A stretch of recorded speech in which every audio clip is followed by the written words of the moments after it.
Hi. Hi. So we might have to do round two. Round two. So we were talking about how to channel, but the signal just went. So I've ended up having to delete it. So what we were talking about, okay, when it comes to channeling. So last week, if you want to go back, if you're watching later on, okay, because we're going to do these as kind of like a series. Okay, part 1, part 2, part 3, because it's such a big topic, yet it is incredibly simple, right? So Debs, we're starting again because like it just wasn't, for whatever reason it froze. So obviously it wasn't meant to be, so obviously we were meant to do it this time, okay? So if you're watching later on YouTube, so all of these are going to be uploaded to my YouTube, so please follow me on there. Subscribe to my YouTube if you want to go back and revisit past ones, because we're going to do it as kind of like a series. So I will put the link to my YouTube in the comments. So when it comes to channeling, hi again, Andrew.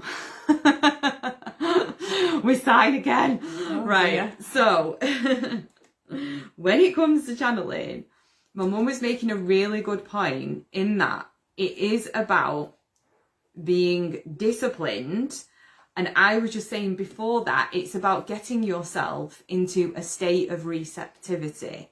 Okay, so just say what you were saying then about the channeling one. I'll have to grasp it before it disappears altogether, because this is what happens. Grab it while you can. So what I was saying before is, yes, that for me it is a discipline.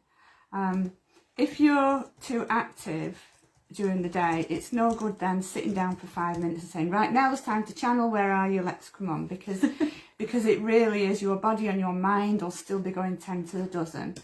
So it's really about clearing your mind and setting the intention that, let's say 7 o'clock I will be channeling. So at 6 o'clock, that's the time to start winding down. So at least an hour before is just think, right, I'm going to talk to the angels, I'm going to talk to my guides, I'm going to channel whatever comes through. So last week we talked about the way, because I'm not scientific or anything like that, so I just called it front brain and back brain. So front brain is all the things going on in your life now, all those thoughts flitting in and out about tea, shopping, whatever you're thinking about, work. Back brain is being aware of things that are coming into your mind that all of a sudden seem a bit weird.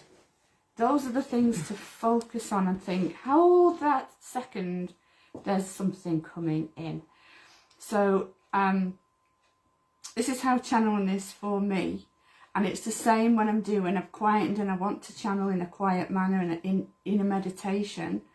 It's literally, hopefully, and it might be you decide to meditate for half an hour, let's say, but for 20 minutes of that half hour, everything, the more you try to be quiet, the more silly things are coming into your mind. And but it only actually takes 2 to 5 minutes for you to hit that point of where you're connected. So agree with this.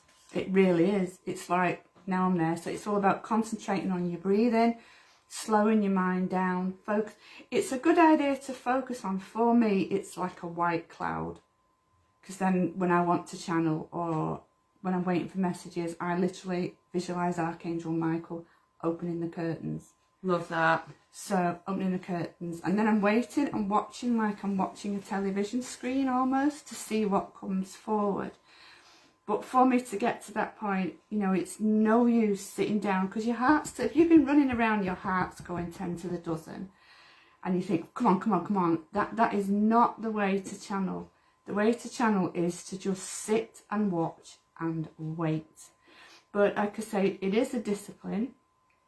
A bit like doing Tai Chi, which is something that I've started doing a few months ago, because it takes a lot of concentration, and if your mind wanders for a split second, you've lost it, and it's really hard to get back into the pace. And it's the same with meditation. It's about slowing your breathing down 100%. Actually, what you're concentrating on is nothingness. It's very strange, but it's getting to that point where you're breathing so relaxed that for me, I just focus on being inside a white cloud, like whiteness everywhere, white light everywhere. When I get to that space, then Archangel Michael draws the curtains, and I just sit and wait. And it's, for me, channeling comes, if I'm doing a mediumship channeling, I'll get messages for the client. If I'm just channeling for me, actually anything can happen. And it's interesting then, because it's like an open book. There's no intentions. It's, oh, let's see who we're going to speak to today. Usually when I am channeling, I'm channeling a particular archangel. So because they're associated with different colours, I will concentrate wholly on the colour that's associated with that angel. That's really good. Did you say on this one, because obviously we got cut off, about the opening of the curtains with Archangel Michael? Yes, I think I did. It literally visualised the curtains being drawn. Archangel Michael literally opening.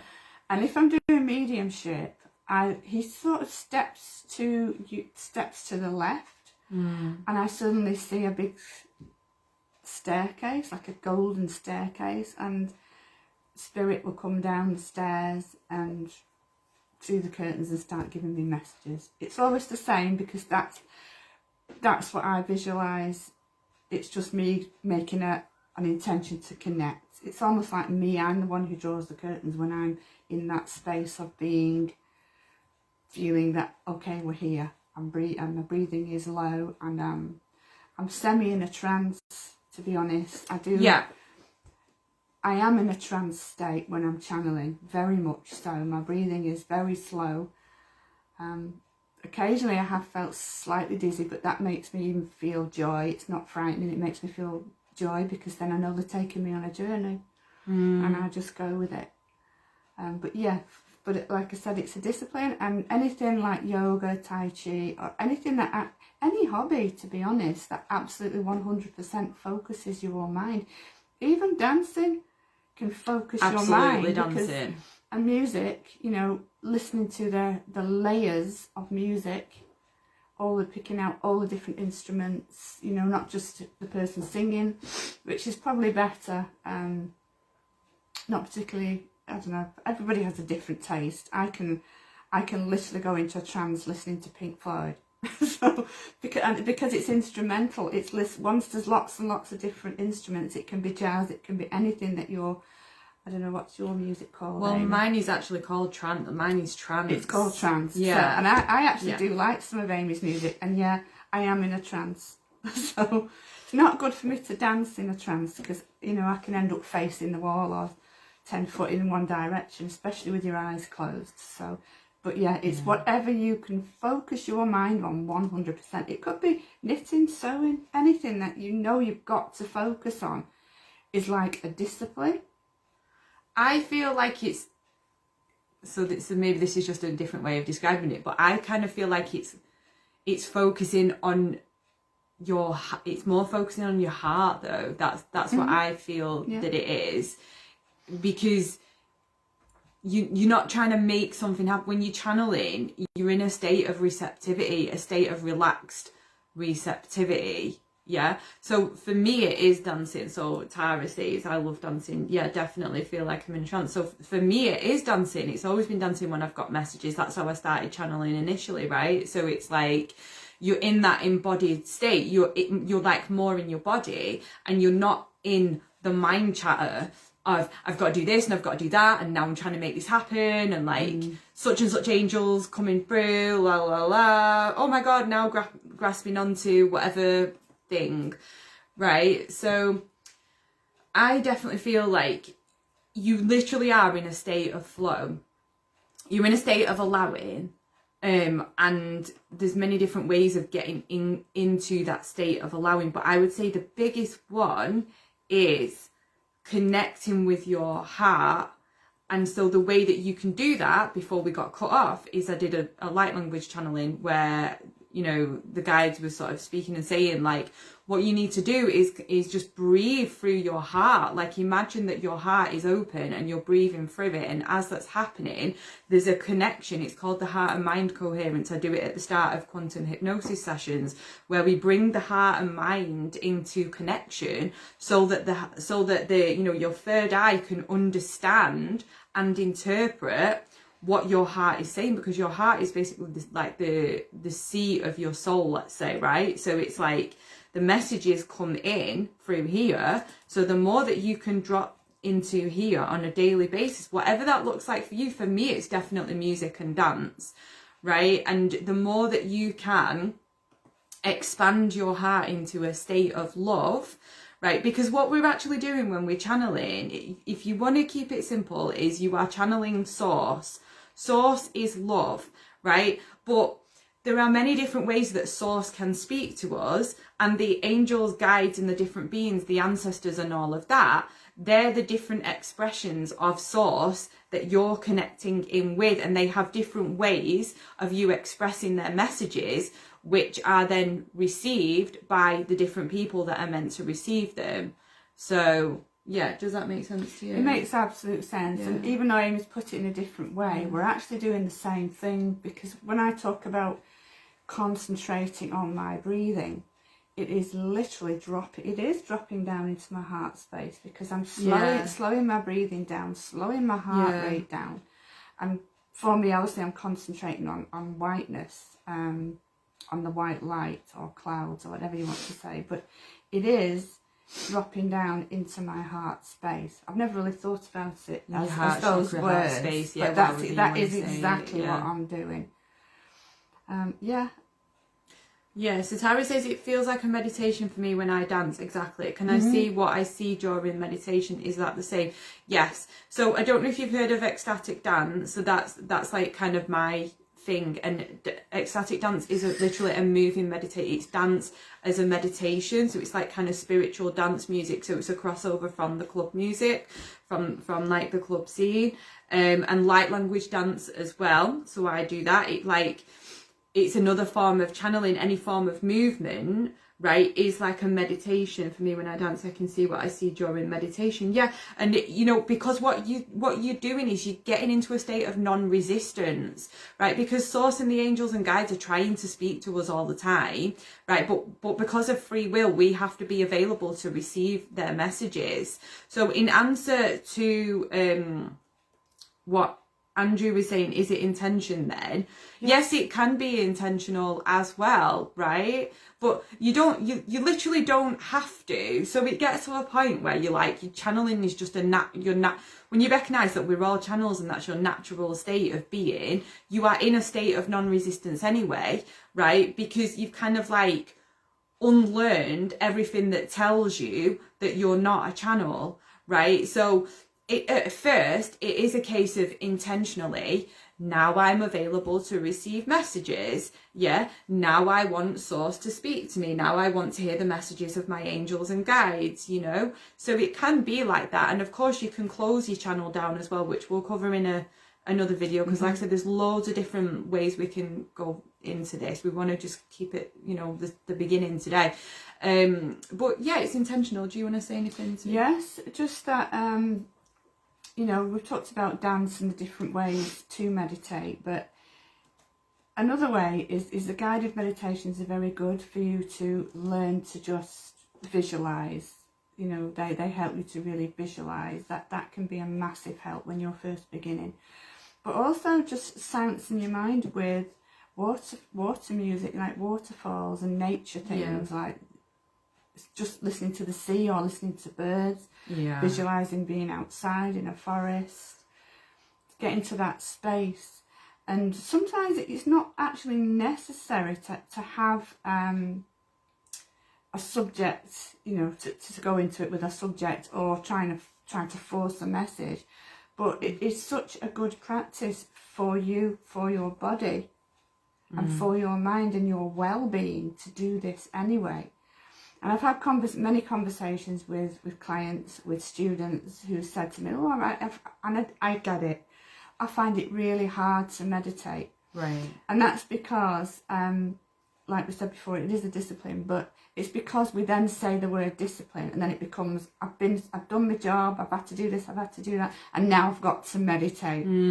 Yeah. So yeah. if you don't enjoy it, if you're sitting there thinking, right, I've got my candles out, you know, you better come, angels, because I've made this effort, you know, it's not going to work. Come on! That's literally it. I've been down that road. It's not the same. It's like, yeah, come on, I need a message now.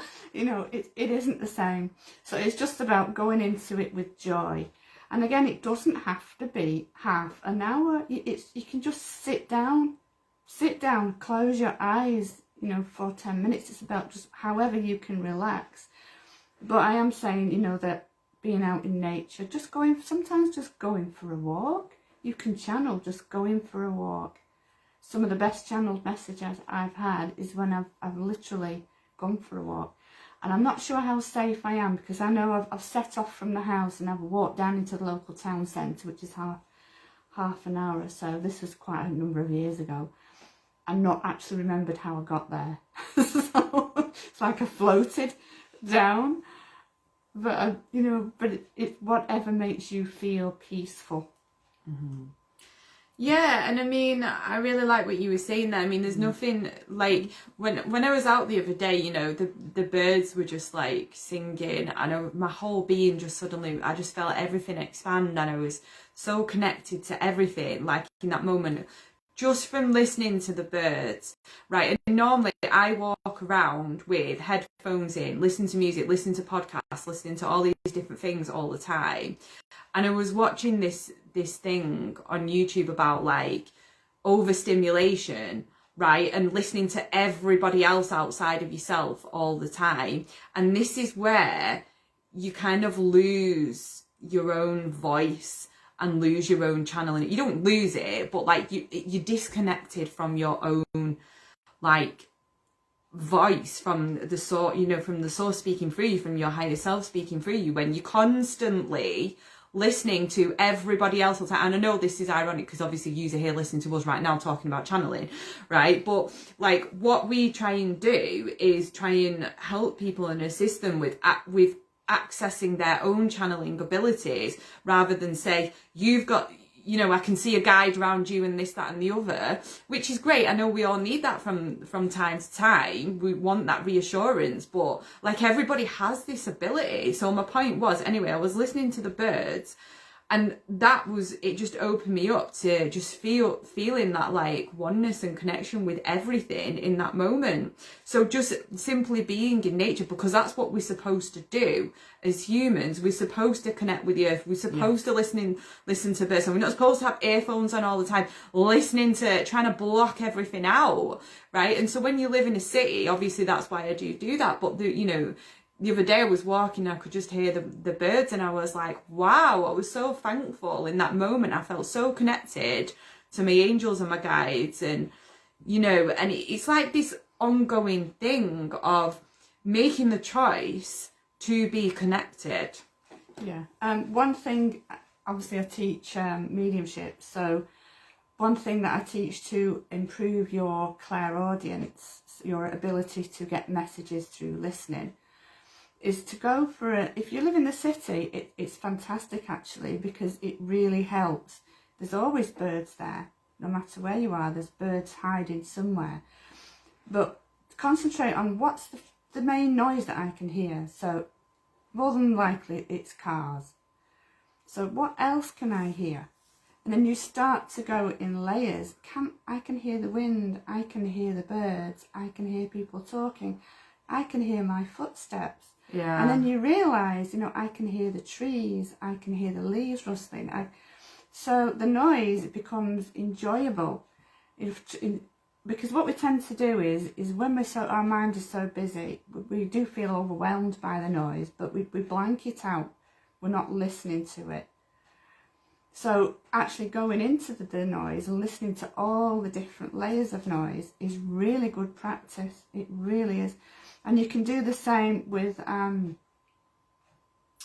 looking at things, especially, you know, focusing on something. Even when you're outside, again, is what can I see? What else can I see that I don't normally look at, you know, because you walk, let's say you're walking down somewhere, your only focus is let's get there. How often do we look at the trees? How often do we see how much, actually, even in a city, how much green there really is? Do we look at people's gardens? Yeah, so what you're referring to there is just that's how you develop your clair senses, isn't it? Like through presence and clairvoyance as well. You know, so what colours can I see? So, but it is a discipline for I keep using that word, don't I? I'll try and find a different word. It is good, really, just to enhance those natural things that we have: clairvoyance, clairaudience, clairsentience, because it will help with your channeling. It really does help with your channeling. It's focusing on things you don't normally focus on. So again, get rid of all the clutter in your mind. Yeah, get rid of all that wherever you are. You know, obviously when you're at work, you have to concentrate on work. But many people are working jobs where it's rote.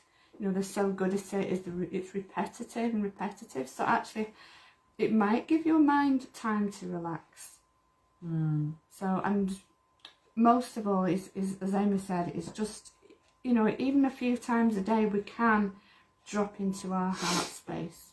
Yeah, it's making the conscious choice to channel. It is making a conscious choice, yeah. And to be present and to not see yourself as being separate from source, from your angels, from your guides, okay? Because that's how you're going to connect. Because, you know, when you feel like you're disconnected, or you have a belief that you have a block, or that there's a disconnection, that's what creates the disconnection. It's your thoughts about it. So the more that you can, you know that you are always connected, that you are source, okay, and that it's just a perception that you are disconnected from your channeling abilities, that's going to help you to work through that. Okay. Any more thoughts? Did we have any questions or anything? Or anything we can share on that? So I'll just quickly go through them. Okay, so Tara says, for me, when I feel great and want to celebrate, I feel that the source is celebrating something I've done, so I dance. Yeah, exactly. So it's having that celebration of life, that connection, that gratitude to the source, and knowing that, you know, we are always connected, and knowing that, you know, your source angels and guides celebrate through you when you channel. So Andrew was saying about he did a channeling course with the angels. You had to speak it always inviting the highest, most loving guides. I always find that could talk for a few minutes. For some could go for 30 minutes.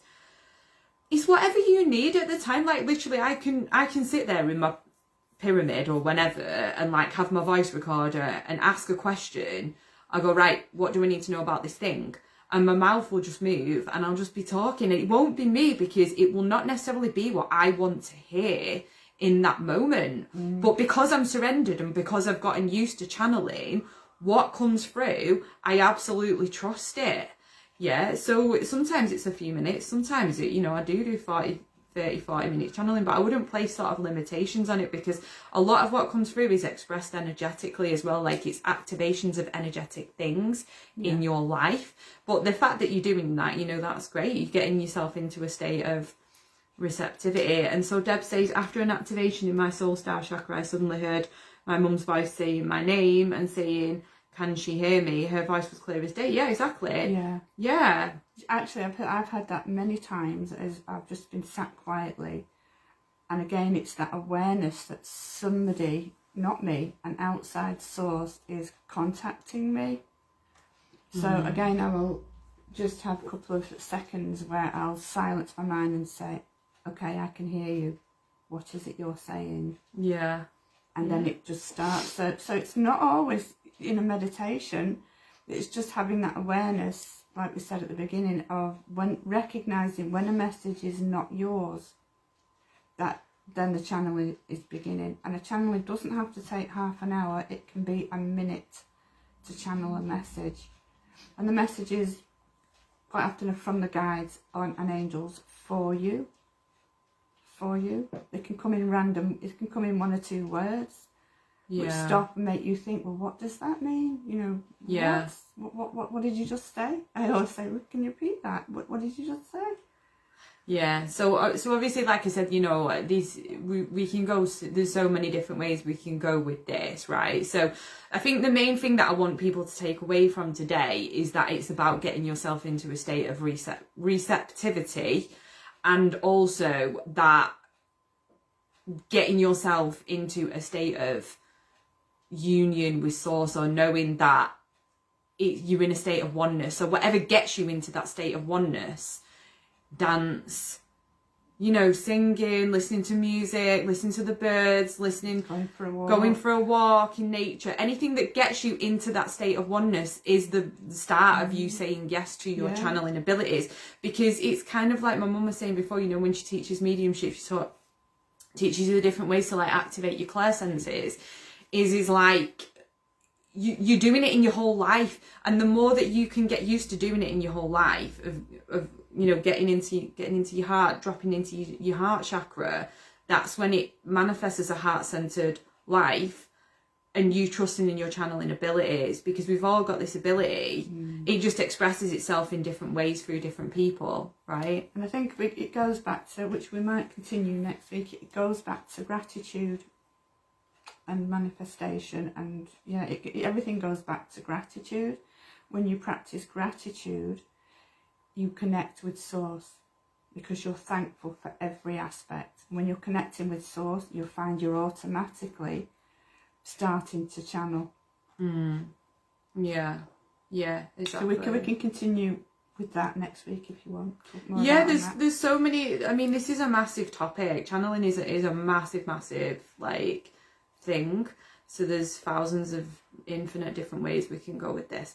Okay, so if you have got any specific questions about, you know, channeling on YouTube or later, please put them in the comments below, and you know, we may create content around it, because I know people do really want to know about this subject, and it's also very overly complicated as well, and we like to kind of simplify things here, don't we, as much as possible. Okay, so if you would love to work with myself, there's lots of options at amygoodwincoaching.com. So I do quantum hypnosis. I'm a light language channel and activation mentor. So I've got lots of different options for courses on there if you want to learn to develop opening up your multidimensional and light language abilities. And do you want to say what you if you fancy having a reading, or you need an angelic Reiki healing, or if you fancied learning mediumship and also how to read tarot cards, if you wanted to become an angelic Reiki healer and you wanted to work with me that way, then just go into Facebook and drop me a message. Yeah, so it's Clare Losty, Angelic Medium. I am also in the process of creating some in-person workshops from Manchester as well. So if you do keep an eye on my Facebook page and on my website as well, or send me a message, I can let you know about what's coming up. Exciting. All right. Excited about this, aren't we, Amy? Yeah. So thank you for being here. If anything resonated with you, do let us know on YouTube in the comments below, because the comments do help to boost the video and help other people to receive it. Obviously, if you've found this useful, please share it with others as well. So I'm sending you lots of love. Thank you for that, Debs. I recommend both Amy and Claire. What a lovely message. Thank you so much. So we'll see you soon. So Thursdays at 5. Let us know if you want us to talk about anything in particular on channeling. All right. Okay. Lots of love, everyone. Bye-bye.